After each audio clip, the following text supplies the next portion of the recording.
Hi, everyone. Welcome to today's Activity Strong webinar. My name is Megan McMahon, and I am the Director of Strategic Development here at Link Senior. For today's webinar event, we will be providing you with one free NAB, NCAP, NCCDP, NCTRC, and NZSRDT CEU credit.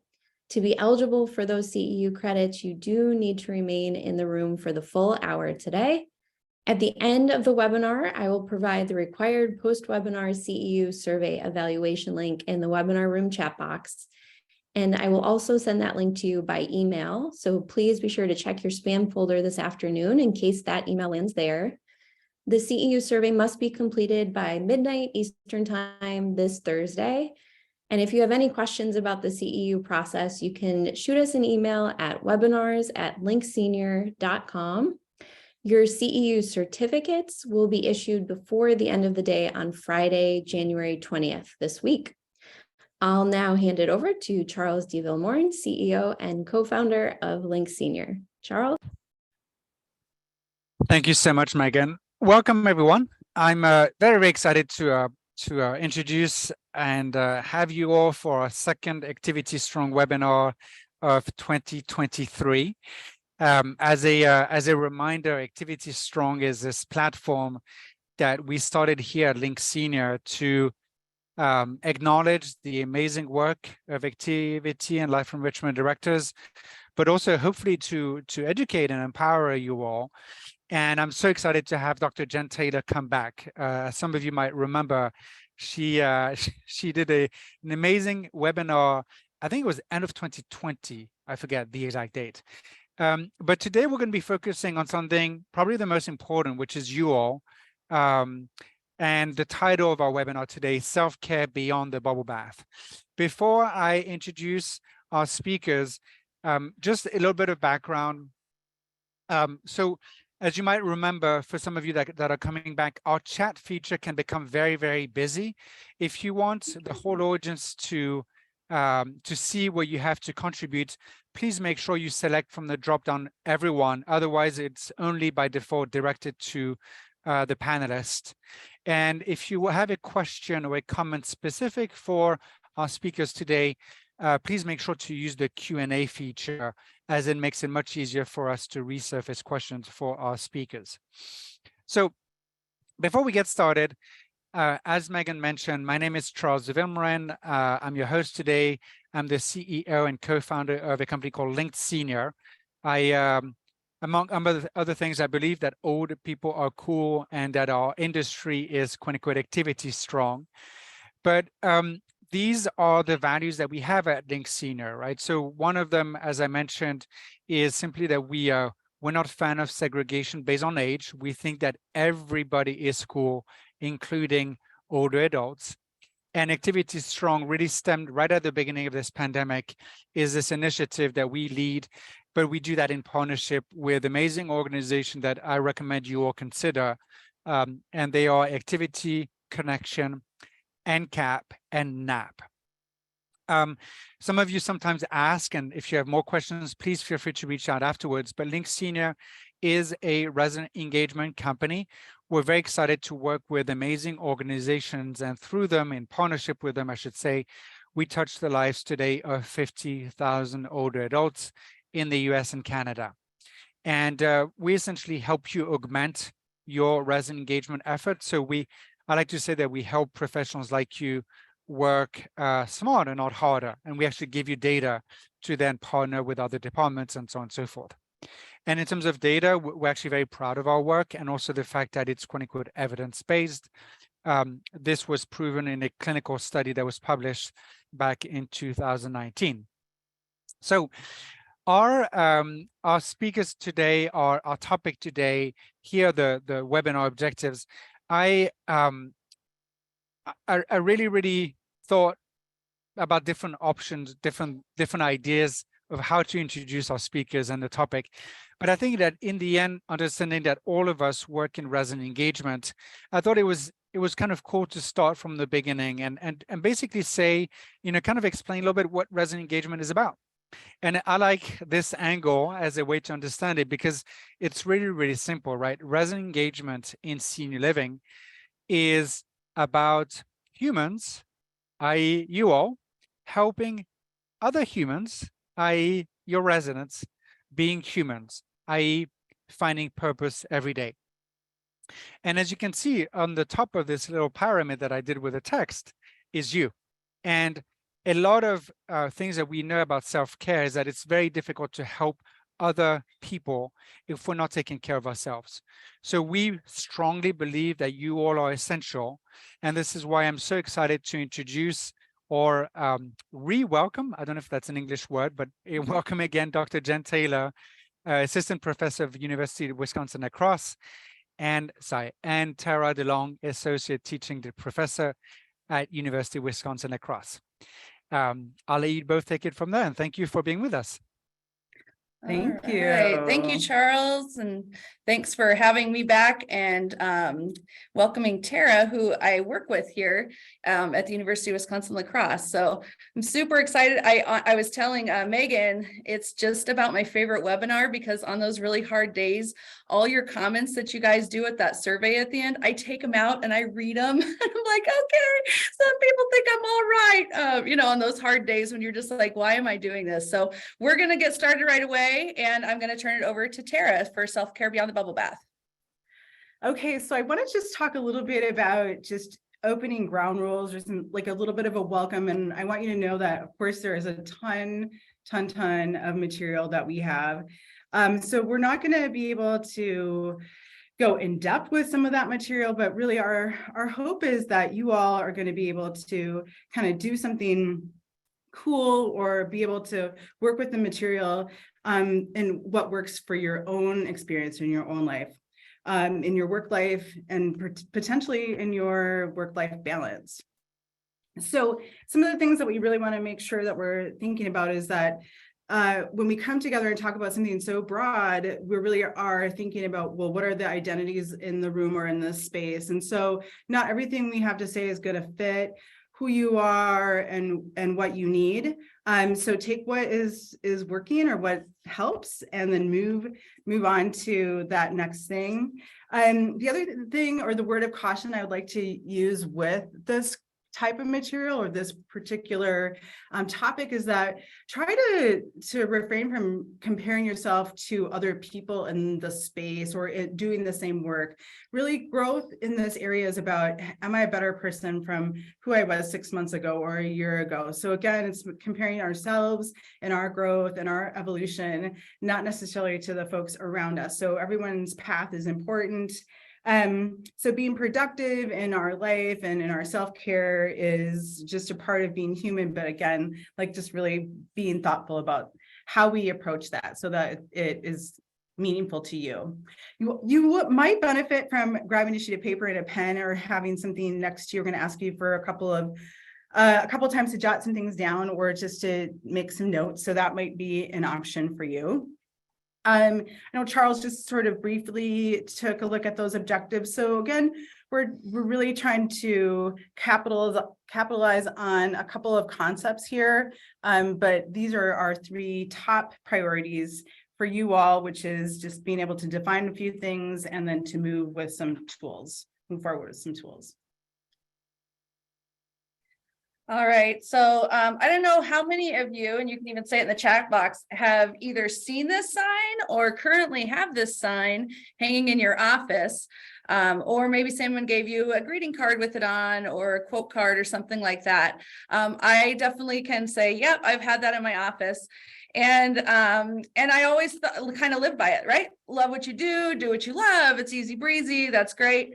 And then the pandemic kind of happened. And I've always been one of those people that I have like a natural, they say a natural smiley resting face. That's kind of always who I've been. And even when things were hard, I definitely do not have the perfect, easy life or anything like that. But I've always kind of been able to put on that happy lady face, right? Do we know the happy lady face? Oh, yeah, we're going away. We're chugging along. Now, I'm not seeing anything in the chat, Charles. I just want to make sure that everyone can hear us. Oh, there we go. 99 plus. You guys, I get a little excited, and if you don't, then woo, I do get excited. But it was the first time in my career that I wasn't able to just put on that happy lady face. And so I said, you know what, I got to do something. And so I need information. So I really just started to read. I love to read. I love books. I love webinars. I love all those things like that. And so I really just started to read, and in some cases reread. And so our goal for today, we have a ton of information in here. We know that. My goal for you is just to give you something to walk away and Google, right? Do we know what I mean? Like, you've been at a webinar, you're like, oh, that sounded cool. What's that? I want to learn more about that. So don't feel like you got to know everything about it. This PowerPoint, as Megan said in the chat, is available for you afterwards. I always do that just so that you can go back to it and kind of marinate on things. So walk away with something to Google is really just what I hope you do. And here's a little thing too. I took this sign down for a while in my office because it was kind of making me a little irritated. So it's back up now after some happiness interventions, as I like to call them. And we're going to talk through a little bit about that and how happiness and self-care and burnout are all related. So first, a little bit about burnout. I don't know if you guys have seen it or if you watch Grey's Anatomy, they actually started talking about burnout syndrome. And with the ICD, that it's an actual diagnosable condition now, right? And this is new. This is very new in the last couple years. And so a lot of it, what they're attributing it to the amount of burnout, in addition to just having like lots and lots of just new responsibilities and don't know what's going on, uncertainties and pandemic, but also being plugged in for 24 hours, right? So that was like a great thing about the pandemic, was that we could all sometimes work from home if we needed to. If we were quarantined, we could still get work done. But a lot of that resulted in just higher levels of burnout. And so now for the first time, they actually have burnout syndrome. So if, as we're kind of going through this presentation, if you're kind of feeling like, wow, this is really to the point that it's interfering with my life, do seek help, right? That you can go and seek help and receive different services on that. So we can't pour from an empty pitcher. So two, alongside that is that this idea of a health workplace versus a health worker. And so we know that if we just focus on the worker itself, that's not really going to create this system change. And so we need to really develop that culture of care, which a lot of us work in this industry. And I worked in long-term care for years, and activity directors at senior centers and all that. And that's when we really were able to see differences, is when we really focused on that healthy workplace, whether it's starting walking groups or making sure that people are taking at least little breaks, at least. That's a big thing, is that we can't just change people, we got to change places. So I'll talk about a great free resource later. I'm all about free resources. I comb through a lot of stuff, and so does Tara. She is constantly sending me some great things. And so we just want to share really today some great stuff that we've come across over the last few years. So two, I'm talking about happiness. So I research happiness. I'm big on the happiness and how do you increase your happiness? How do you spread happiness? And I don't know if you knew, but we can actually measure happiness. Like, this is a real thing, guys. I'm just letting you know. So there's going to be a QR code at the end. It's a validated survey from Pennsylvania State, from Penn State, Dr. Martin Seligman and his team, who's great at a huge amount of research on happiness. So if you want to take the quiz later, it's like 24 questions. I don't see your answers or anything like that, but we know that we need to assess people. And so it's kind of an interesting thing that either you or your staff can do a baseline assessment before you try some of these happiness interventions and self-care interventions, and then see where you are at in 6 months or a year. So I'll talk a little bit more about that later, but I just want to let you know that you can actually measure happiness. So we're not the happiest nation. Oh, that's a little secret. So if anyone knows the happiest nation, type it in the chat box. That's another fun thing to do. All right. So this is obviously a really heavy topic. When you're looking at the self-care, usually people talk a lot about like, oh, do this walk or do that walk. We kind of took a different approach on this, is that there's a lot that goes into self-care, and it's beyond taking a bubble bath, which I have nothing against bubble baths, let me tell you. But I also work full-time, have 2 kids and run a farm. So not too many bubble baths in my life, totally fine. Or I guess not too many bubble baths involving me. So there's bubble baths, but not involving me. So I just want to kind of tell you how we organize this. I love, like I said, I love reading books. And so I thought, what if we do like a book club type thing? Because we've kind of have this culminating amount of books that we've read now, Tara and myself either together or separately. And so let's just kind of do it that way. So again, with that piece of paper that Tara said, hey, you might want to grab it. If you see a book title that you're like, hey, yeah, that's something that I really want to check into, that's a place to write it down. So I kind of want to share with you what a book club, what your leisurely reading looks like, right? I don't know if any of your leisurely reading looks like this. God, that looks awesome. Let's just all go there now. I think Charles, our next conference needs to be at the beach. I would love it in person. Just want to say. Absolutely. Yeah, absolutely. But we can look at this and dream. My book club looks more like this a lot. I live on a farm, and I swear I literally will be feeding goats, and I'll have a book next to me just while I'm feeding goats out in the barn. I'll be down at the creek while the boys are playing. We also homeschool. So while they're learning, Common Core stuff and all the different new math that we all love, I'm right there probably reading some book alongside, waiting for that next long division problem. God help us. So anyway, so that's it. I don't want you to think that I leave this life that just I get to lay around and read. I don't. I fit it in when I can. So I'm going to turn it over to Tara for this next part. So I'd like for you all to think about, so we are certainly, we hear a lot about, the before times, before COVID or SARS-CoV-2. And so we're going to tie this a little bit in because we know there's a mental health. There is always, following a major health problem like pandemic or even endemic issues, a mental health crisis. So if you had to describe the last year for yourself, what 3 words sort of come up, right? So the last 3, and I'm not necessarily looking for hard things, but my guess is, and I certainly could guess that we absolutely have had, we continue to have some languishing. We continue to feel overwhelmed and uncertain, right?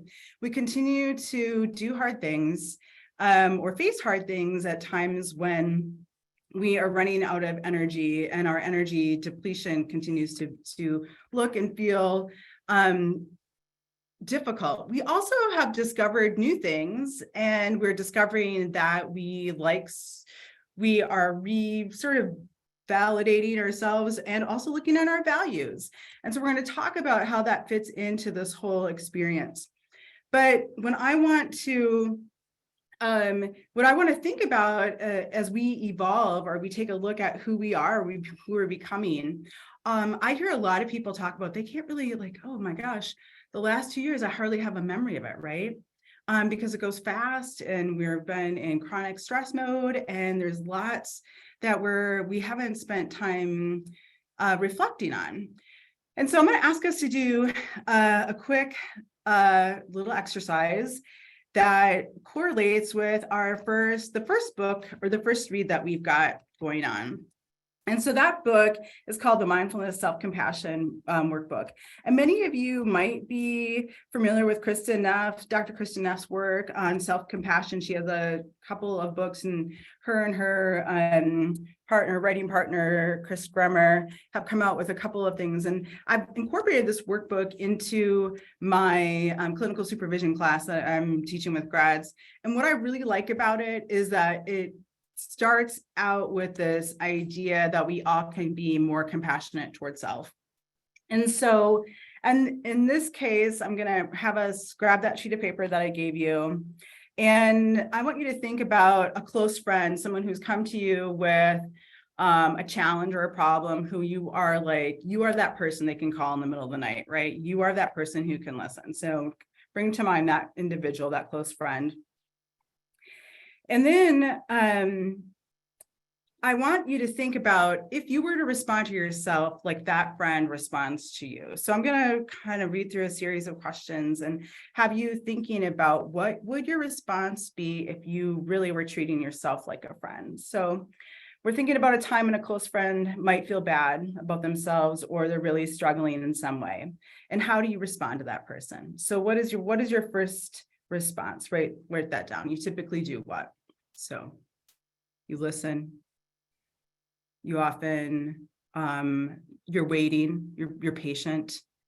Your tone, what's your tone like when you ask a question or get curious? And now when you think about something not too overwhelming, but something a little bit hard, that's easy sort of to beat yourself up about or has been difficult, or a time when you felt kind of bad about a thing. And then what would you typically say to yourself? And what would you typically be judging, or how would you typically be responding to that hard situation? So you shouldn't feel like that. Why do you feel like that? Questioning yourself. So what is it that what's your tone toward yourself? So if something goes wrong, what's your response? And so now what I want you to notice, and likely notice, and what we most often notice, is that we tend to be fairly hard on ourselves, right? That's not new information. But if you were to respond just a little bit differently to some of those hard experiences that you're having, or there's difficult feelings, if we just would tweak or could change that level of compassion a little bit, we would start to see or engage in more compassionate feelings towards self. And what we know, and what the neuroscience would continue to tell us, is that that work, that ability to do that, offers us opportunities that allow for self-care or better self-care. And so it's really important for us to start with ourselves in terms of the ability to make that connection. So is this a compassionate response? Am I being fair? You know, would I say this to my dear friend who came to me for support? And if the answer is no, then it's time to really kind of think about, gosh, how could I respond just a little bit more compassionately to myself? So I love this book. This is the book that I actually use with the students. It's an entire workbook, but you can take a look at the work, and Dr. Neff has a website that actually has several different types of responses and actual exercises that you can use. And she's done some really great work with caregiver compassion, because we know as care providers that we have a lot of weight on our shoulders. And so she's got an exercise that directly relates to caretaker providers that I think you would all probably very much appreciate. So yes, speeding right along, we started with that compassion because I want you to think about, what does it mean just to take a moment and to be reflective and thoughtful about that. And the other thing I want to be able to talk about or transition into is really thinking about what we know to be true, especially around COVID, especially around health crisis, is that we are experiencing some shared trauma, and that this work with post-pandemic recovery is not just personal, but it's system. And so many of you are familiar with trauma-informed practices. Trauma stewardship is one of those, or sort of one spoke in the tire when we start thinking about or looking at what happens when we experience hard things. So we can, yes, either grow from that, or of course you can get a little bit stuck. And so this book here, Trauma Stewardship, is written by a PhD, a woman who talks about her own story. And then she ends up doing a whole bunch of research and lots of cool and interesting interviews with folks talking about how healthcare provider trauma has really impacted their ability to either move forward with the work and do cool and interesting things, but also how some of their stories, that story or that path, has been very difficult. So when we talk about trauma stewardship, we're talking this process of how we do the work, or how we come to understand the work, and how we're affected by it, right?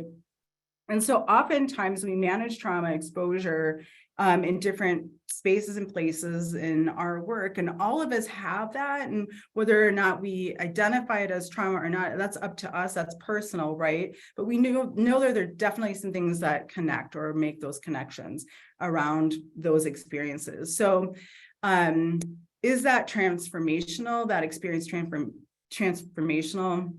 And does there a result of some sort of exposure or suffering, right? And so that feeling of suffering and that whole idea of self-compassion really aligns with this. Is this a moment of suffering that I'm taking on? Or is the suffering just continuous as part of that exposure? So we are familiar with also secondary trauma, many of us as healthcare providers, and that's that duress that comes from us working with individuals who are under a lot of stress and pressure, right? Their own experiences. And so as we work toward or kind of continue this conversation, I hope that our work at a system level, so coming out of the weeds, out of like the everyday, yes, it's hard and this is kind of traumatic, but that we could actually help systems and help agencies and help each other work the system a little bit more so that we can approach this a little bit more compassionately, as opposed to just believing that burnout has to be the end, the means to the end, that we're all going to get, end up with burnout. And so what can we do as protective factors to really help us with managing some of that, that trauma stewardship we're up against? All right, I apologize. For some reason, we're having a little bit of a technical issue. So when I turn on the chat, then for some reason the PowerPoint's not working. So I apologize about that. But I do want to hear, and you guys can probably see in your chats, what 3 words do you think of when you hear the phrase self-care? All right. So oftentimes self-care, we've got these ideas like, and the reason that we've got this title, Beyond the Bubble Bath, I used to actually have this lecture in class when I was like, self-care is not a bubble bath. I was so tired of having us be the folks who have to be like managing ourselves, like it's only on me. The self-care is really only on me. So I'm guessing, or I'm thinking, so I'm not actually can't see your chat, sorry, that we've all got some ideas, right? We've got these preconceived notions about self-care, and we often see self-care defined as, well, basically just like, yeah, you got to take care of yourself. Like, what does that look like? Well, I've got to find time for leisure, and I've got to find for my own, like what lights me up, and I've got to reinvent something. Or for some folks, and so many of our students are like, well, I'm just going to watch Netflix for the next 9 days straight, or I'm just going to stare out my window. And I'm not saying there's not a place for that, but is that really self-care? And so as we talk about the definition of self-care, it's really us as individuals, families, and communities to promote health and prevent disease and be able to maintain health. And also to cope with illness and disability with or without the support of a healthcare provider. So the World Health Organization defines self-care as this. And I want you to see that in this definition in itself, it's explicitly saying that it's not just about you taking care of yourself, but it's really about us collectively making space to take care of each other. And it's not just about healthcare. And oftentimes, and certainly in this culture, we talk so much about like, ooh, it's really just about my access to healthcare.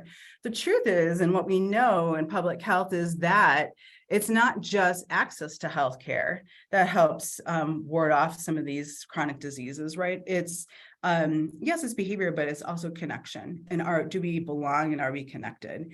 And so when I say, who's that friend you can call in the middle of the night, for support, and it's the middle of the night, sometimes we are having to be our own best friend, right? But that connection is not just this catch-all phrase. Self-care is not just this catch-all phrase for like, yeah, just, have a better life by taking care of yourself.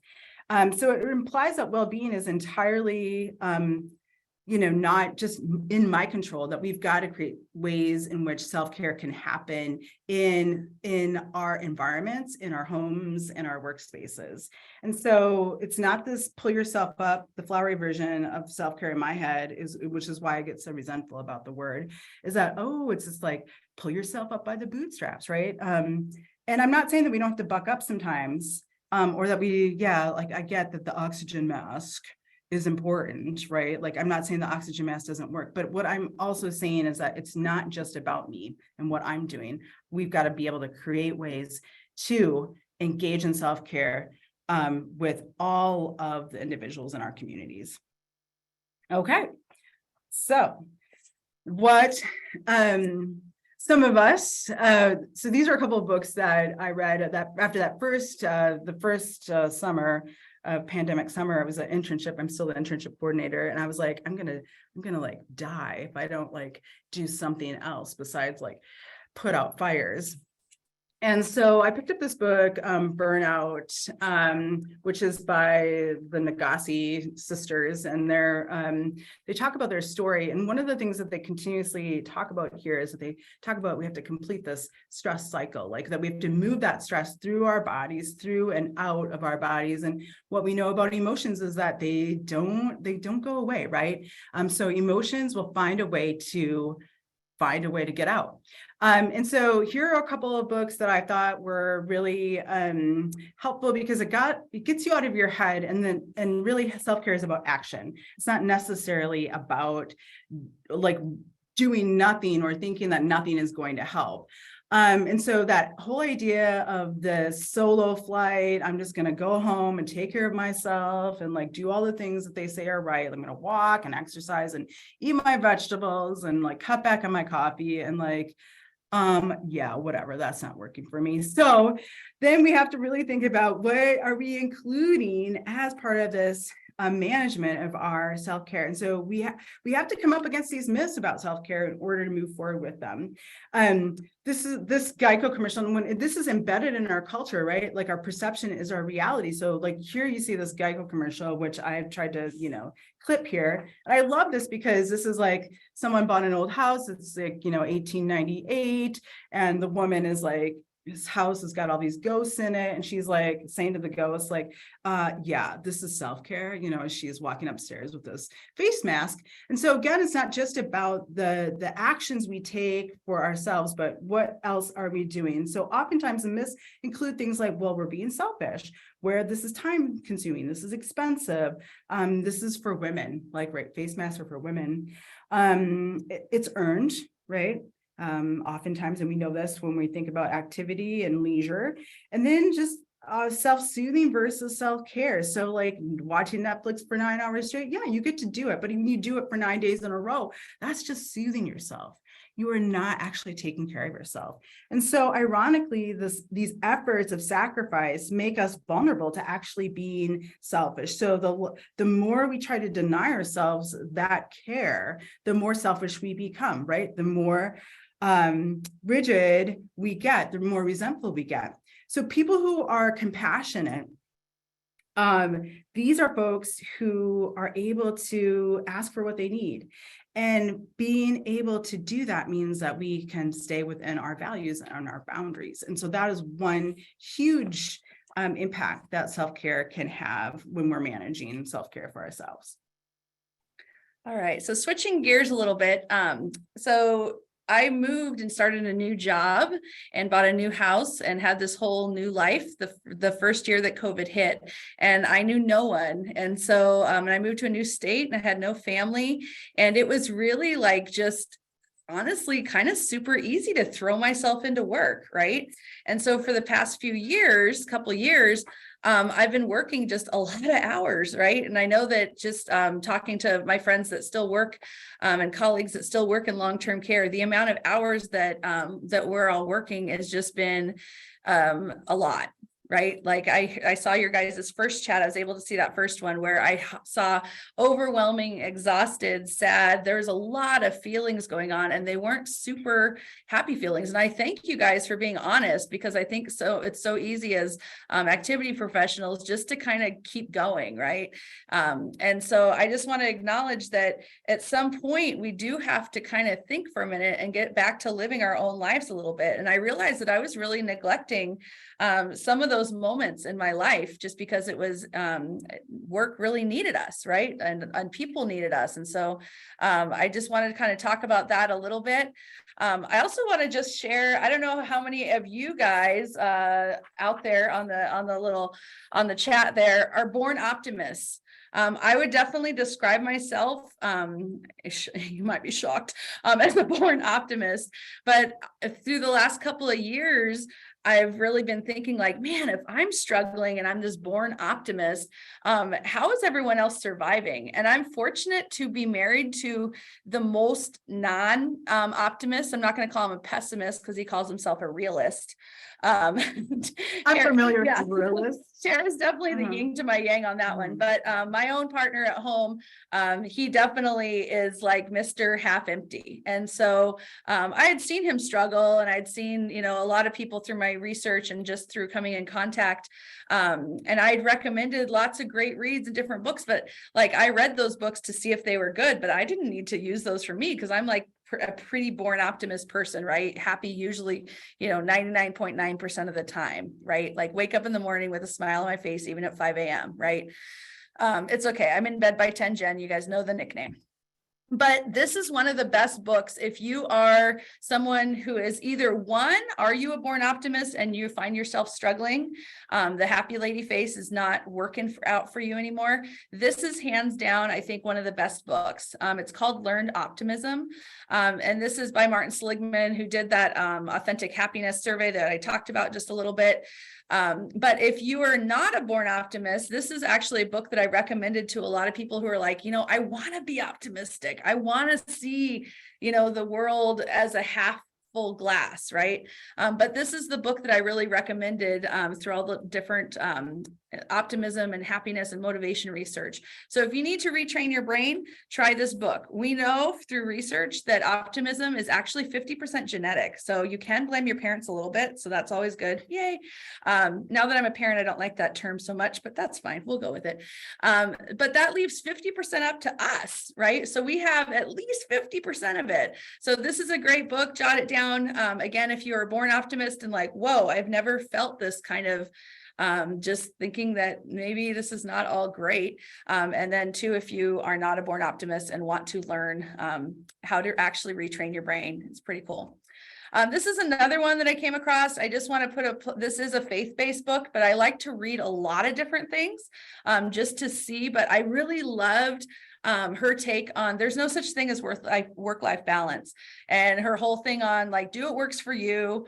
Her other thing is that you got to do with as far as self-care, doing things that make you feel good as well, but not self-soothing, which we'll talk about. But like if hand making Halloween costumes for your kids make you happy, do it. Great. Take some time and do it. If it doesn't and it just stresses you out, then go tell them to find something in the closet. Okay. So really it's like, it's a lot about like work-life balance doesn't exist. You got to just find out what works and keep trying stuff.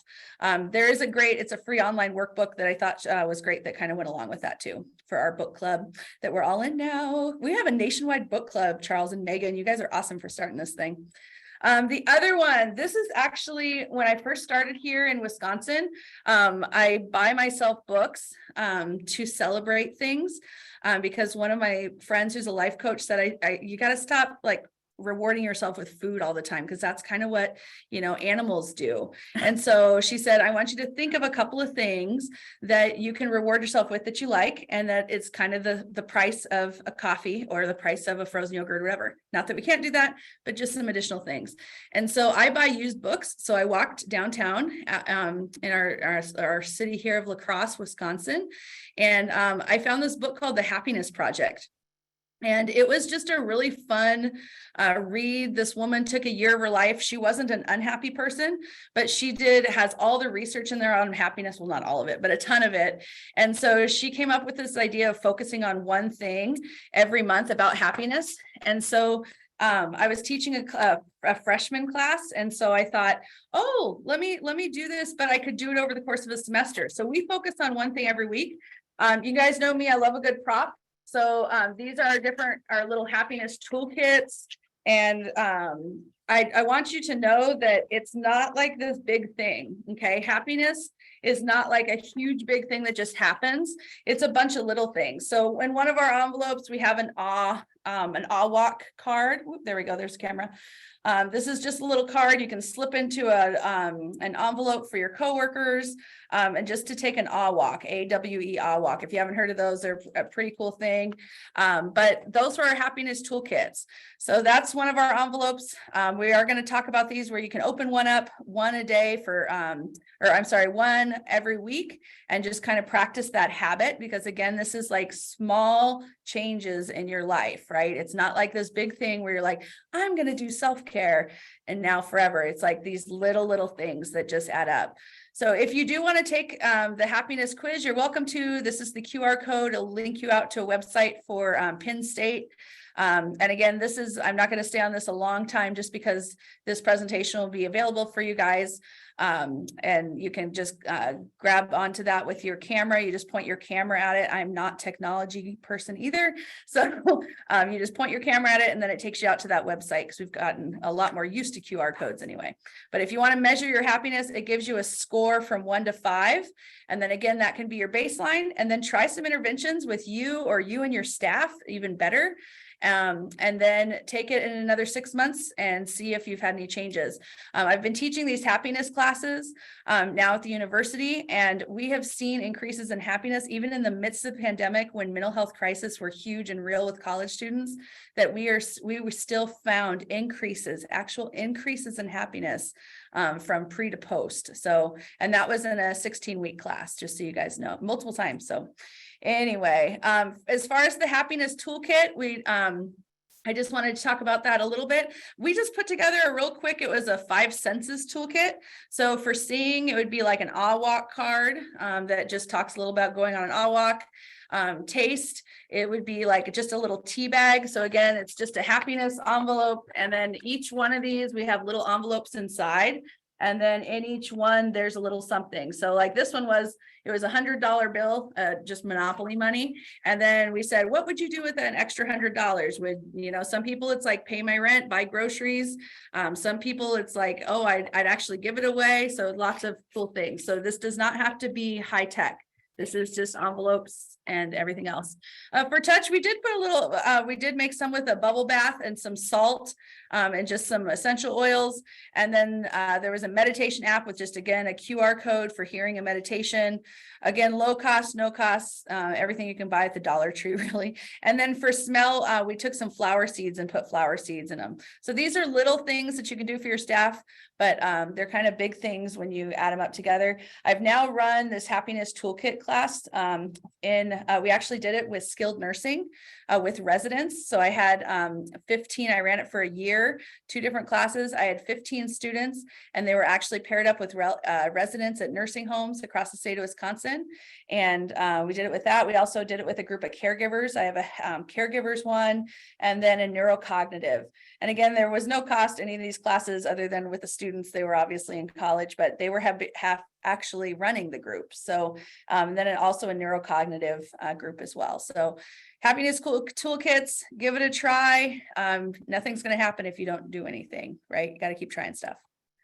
All right, turn it back over to Tara. So one of the things that I just want to reinforce here is that really, again, this is about action, not inaction. So post-pandemic means this opportunity for us to use self-care as we implement it into policy. So if you are looking at making some changes in the culture in your organization, Jen's example of the self-care or the happiness toolkit is one way that you get started with that. But again, it's like top down, bottom up. How can we engage some policy changes that include self-care in our culture at work, in these work environments? We know, like in the past year, that social work has actually incorporated cultural humility and self-care into their code of ethics. That's one way that we advance what's important around self-care. So again, we're just talking again about the complexities of self-care, not just being about me, but being about the bigger community. All right, so this one is kind of where we talk about self-soothing versus self-care. And I mentioned that Tara's the yin to my yang as far as born optimism, positivity. Our offices are at the opposite ends of the hallway. You walk in with mine, it's like, oh, today I choose happiness. Happiness is the best facelift. And then you walk down to Tara's, like, life is hard, buck up, and we can do hard things. So it's really good that we kind of have this good dynamic because she kind of calls me on it. And then also, though, what I really appreciate about Tara is that she works really hard. And so you don't think of her as this negative person because she's like constantly striving. And I'm just so impressed by the things that she does, and always brings me really cool things. So this was one of the cool things that we got to share with students is self-soothing versus self-care. So, and some of these things, you know, it's like, it's nothing wrong with self-soothing, but I'm letting you know right now, it's not going to be lasting, right? So if you binge watch TV, it might feel good for that moment, but it's not going to be lasting, right? So where self-care, if you're eating nourishing foods, if you're getting your regular checkups, right? If you haven't gone to the dentist in a while, those are all things that are self-care that you don't really think about, right? You just think of it, we kind of have that myth of like face masks and, you know, that kind of stuff. So really, these are things that self-care is very lasting, and it's a way that we can actually kind of increase our happiness, which then can reduce that burnout.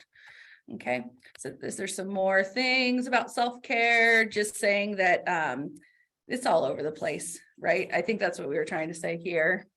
So yes, we've definitely seen some of these ideas that the pandemic has finally sort of killed this idea of the self-care myth that, no, you can't go it alone. Again, it's not a solo flight.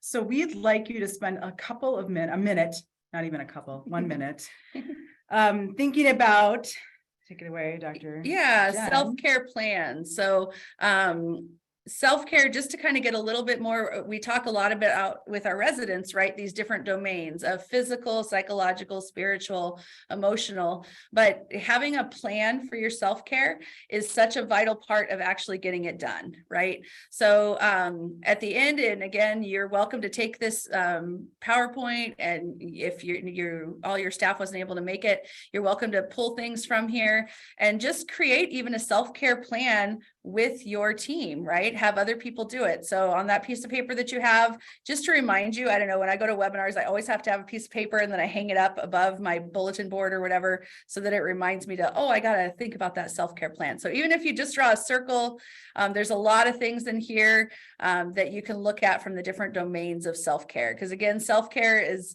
we're going beyond the bubble bath, y'all. Okay. Because the bubble bath, it feels great in the moment, but we want that lasting intention, so that next time if I come and speak in a year, that maybe those change of like being exhausted, overwhelmed, sad. I would love to come and see where we're at in a year. So a couple of things that I just want to bring to our attention, and if we're going to be intentional about the work in terms of self-care, then we have to be looking for actual interventions for ourselves.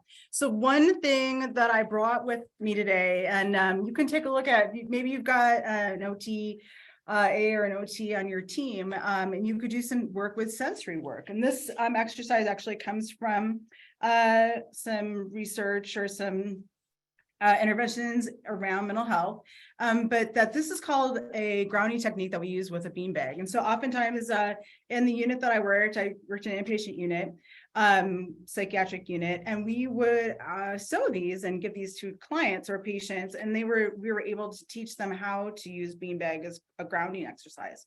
And so that is like deep touch. And, in our session that we did this last spring, I actually made a bunch of beanbags and people are doing that. So you're moving the beanbag up your limbs, across the shoulder, again, down the limbs, and I'm going really fast. Of course, you are going to take a little more time with that. Noticing areas of like where you might have some tension or pain. And then what we see or what we know about beanbag tapping as a grounding experience is that we have the same or very similar experiences that you would with a relaxation technique. So I might feel warmer, I might feel more energized, I might feel more sense of like tingling. All those are responses for relaxation. And so we can also use and or work with tools that allow us to have similar results without having people, be I always heard of this from clients. I'm so bored. I can't do that. Relaxing. I can't do that. That doesn't work for me. Well, this is again about action. So other things that might come in handy here are, for those of you who are familiar with mandalas, I mean, this is just a finger mandala, but definitely something that is repetitive and quiet and meditative, so we can capitalize on that. And why not just be intentional personally for yourself? Like, yes, I have the half empty office. And this year, I also have a book on my, I don't know if I can swear in here, but it says like, hell no is the book, the name of the book. Because I had to do some work with my own boundaries, right? So when you are a boundaried human, when you live into your values, that's boundaried living. And so I actually created this no chart, and my goal was to say no, to say yes to 10 things, and to then be done with keep saying yes. You know, I just keep saying yes. Well, I've only said no once, so I continue to need some work with this. But what we know is that that these boundaries keep us out of resentment, right? If we are finding that we are very resentful about the time and the work we're doing, well, we're not saying no, we're not living into our values. So can you work with that intentionality around who you are, what you want for your life? All right. So this is the resource that I suggested at the very beginning. This has a ton of online modules, case studies, tons of resources. It also kind of spans across healthcare. So there's a lot in here for doctors, nurses, and things that everyone can benefit from. They have tons of self-care stuff. They do have some paid stuff, but I found tons of tools on there and modules about patient care, technology, finance, everything in between. So that's just a great resource. AMA Steps Forward tools, check that one out, Google that one. We are not going to do our full self-care plan today, obviously, but this is just something that you can think about, like putting on that self-care plate and then taking things off that plate as well. So yeah, just, every action is really that we take as a vote for the person we want to be, right? So, or the type of person we want to be. So decide what the type of person you want to be. Prove it to yourself with these small wins, and what gets planned gets done. So I can't emphasize enough. We really actually have to plan and be intentional for the work. It's just not going to happen, because we want it to, because we wish it. Yeah, it's got to be on your calendar. So even putting those wellness walks on your calendar, try one walking meeting just to get, again, that a little bit more of that physical activity. We all have a lot of meetings, so even if it's just a 15-minute walking meeting is great. Now in the chat, if you wouldn't mind typing, what's your take-home message to yourself? So I'm always interested to see kind of what resonated with people. So if you wouldn't mind typing on the chat, I'm going to try to open that chat one more time. I know I'm going to... make a plan, say no more often. All right, Sheila. Okay. Or was that Shelly? They go so fast and I love it. Read more, be kind to yourself, say no, make a plan. Oh, your boundaries thing resonates. I knew it would. I said, Terry, you got to show your no chart. I personally hate her no chart because she says no to me, but that's okay. She says yes to me too. And that's what I love about Tara's no chart is that there's a spot for saying yes. Right? There's a spot for saying yes, but then it's also like, there's a spot for saying no. So I love seeing all this stuff come out. There is a book for those of you who are interested in the boundaries work. There's a book called Set Boundaries, Find Peace. And Nedra Tawwab is her name. And she has these great Instagram updates. And I mean, I love following her, but the book is absolutely good. And it's a little bit of a workbook. So that might be helpful for some folks. Yeah. So our take-home message to you, because again, I wanted to see the chat, so now I can't move the things. If you change nothing, nothing will change. Okay, so for those of you out there, just know that nothing's going to change if you don't change something. So, and it looks like we're turning it back over to Charles, so we can get your questions. Thank you so much for both of you. And Jen, thank you so much for inviting Tara along. You both, I don't know if you saw, well, you can't see it from the chat because you couldn't see it, but many people were saying that having both of you quote unquote collaborate or talk together were just amazing. We didn't have many questions, but we had tons of comments. And Jen, what I'm happy to do is take the chat and then send you the file, because there was a lot of really interesting things. I mean, from my perspective, I guess, obviously, like you announced right at the beginning, there's just a lot that you're covering today, right? And I thought I knew a little bit about it. I realized I know almost nothing about it. I guess, I think that we've all gone through different types of journeys with COVID. Jen, and I suggest, Tara, activity and life enrichment professionals pretty well. What's the one thing, what's your kind of 2023 thought for them? Like, where do they get started, do you think? I think for one, just be kinder to yourself. You have been pushing yourselves for so many years. It hasn't just been this like, oh, we can carry it for a little bit. It's chronic now, right? It's this different level, and there's still outbreaks, and we're still doing PPE, and it's not done. So I know that the rest of the world, I think, has moved on, and but it's still, now we really do need to start to think about ourselves and like start doing things, healthy choices for ourselves. We've been making a lot of healthy choices for other people, and we do need to kind of focus in on ourselves and our team, right? And so we know that accountability and setting goals together is vital. And so if you have that accountability partner and sharing that wellness journey, I honestly don't know what I'd do without this one, because she's become more than a colleague, right? Again, I moved here and knew no one. And I mean, she's become a friend, a sister, and definitely she told me I can call her in the middle of the night. I'm just letting you know. I did. I might not answer. She's an early riser too, but I think just being kinder to yourself, and that it's okay to say no, and it's a good thing because you're gonna be able to do that. So Tara, self-compassion work is huge. I know this is the third year I've worked through the workbook, and I actually do it with the students, and I'm always like, God dang it, I should be better at this. I should know. I'm like, God, I'm reading this thing every year like some doofus, but it's like small changes over time lead to big changes. And so again, it's like, can you stack some of these things? Like, can you stack a habit? Can you create, you already have things you're already doing, right? So add a habit to that, something small, like, okay, every time I tell myself, like every time something, I screw something up, I'm like, all right, like, this is just a moment of suffering. And like, okay, that's fine. And like in 7 seconds, it's not going to feel as bad.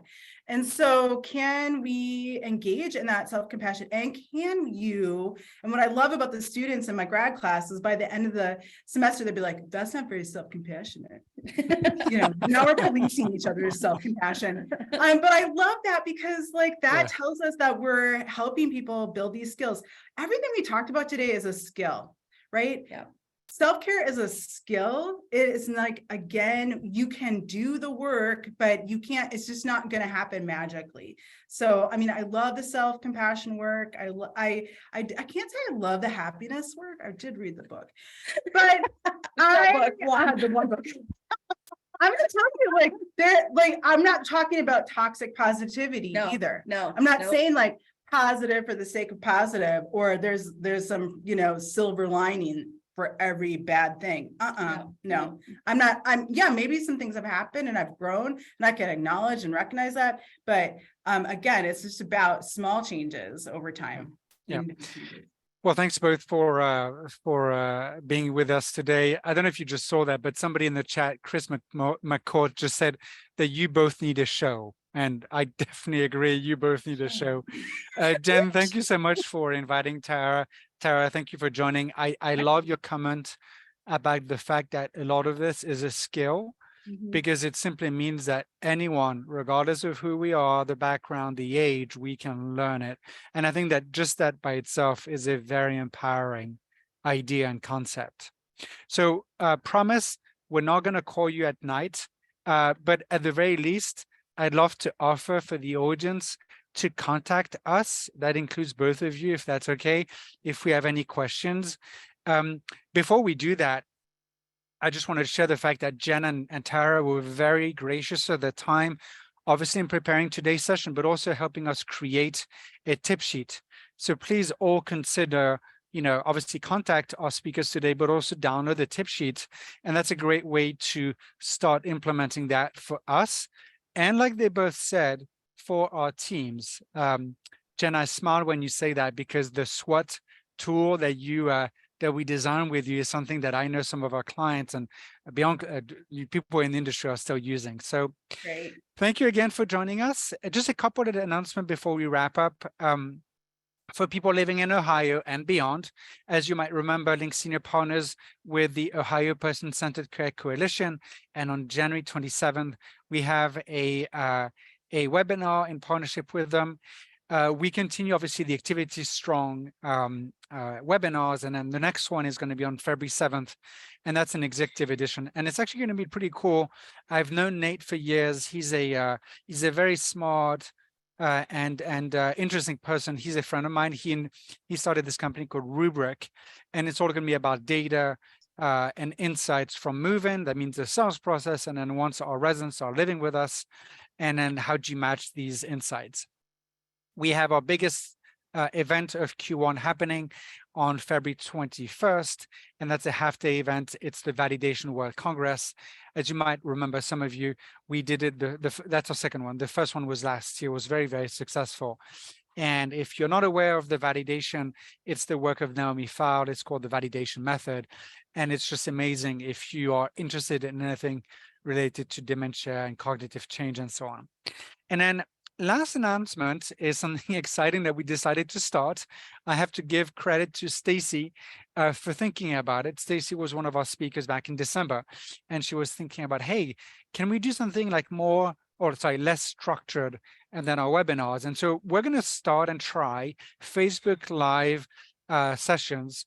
We're going to aim to do like once a month or once every 3 weeks, and they're going to be hosted by Brian Rife. So all of you just head to our Activity Strong Facebook group, and these are going to be called Unleashing Your Activity Strong Inner Sparkle, and it's going to be fun, engaging, and again, another way that we hope to acknowledge and empower you all. With that, Jen, again, thank you so much for coming. And Tara, it's a pleasure to getting to know you. Thank you again, and have a wonderful afternoon. Thank you, everyone. Bye, all. Have a Take good care. rest of the day.